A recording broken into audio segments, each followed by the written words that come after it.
एक बार की बात है।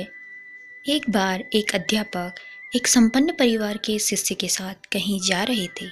तो उस शिष्य को कुछ मजाक सूझी, क्योंकि उसको रास्ते में किसी गरीब मजदूर के जूते दिखाई दिए। उसने अध्यापक से कहा, गुरुजी, अगर हम इन जूतों को छुपा दें तो कितना मजा आएगा।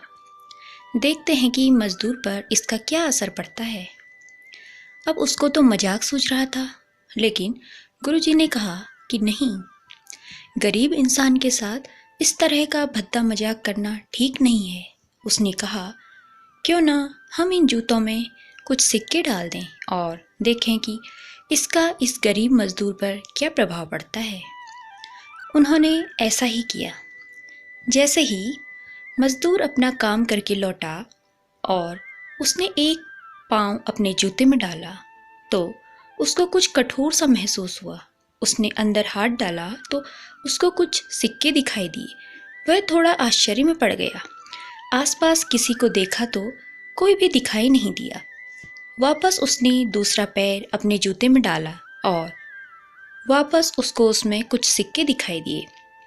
अब दोनों जूतों के सिक्कों को उसने अपने हाथों में रखा और प्रभु की तरफ इशारा किया। हे प्रभु, पता नहीं किस भले मनुष्य ने यह सिक्के मेरे जूतों में छुपाए हैं, लेकिन जिसने भी छुपाए हैं उसको मेरी दुआ है ताकि इन पैसों से मैं अपने बच्चों और पत्नी के लिए कुछ खाना और दवाइयाँ ला सकूँगा।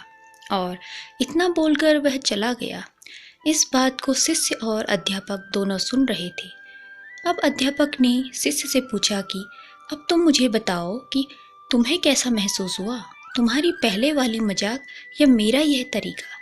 तो उसने कहा कि गुरुजी, मैं आपसे क्षमा चाहता हूँ। अब मुझे समझ आ गया है कि सच्ची खुशी किस चीज़ में है। जब हम किसी की मजाक उड़ाते हैं तो हमें कुछ पल का आनंद मिलता है, लेकिन इससे हमें बददुआ मिलती है। लेकिन अगर हम किसी की मुश्किल परिस्थिति में मदद करते हैं और जिसकी भी हम मदद करते हैं उसको भी नहीं पता कि हमने उसकी मदद की है, लेकिन अंदर ही अंदर हमें पता है कि हमने उस इंसान की मदद की है, यही सच्ची खुशी है। जब हम दूसरों को खुशी देते हैं तो हमें सच्ची खुशी मिलती है।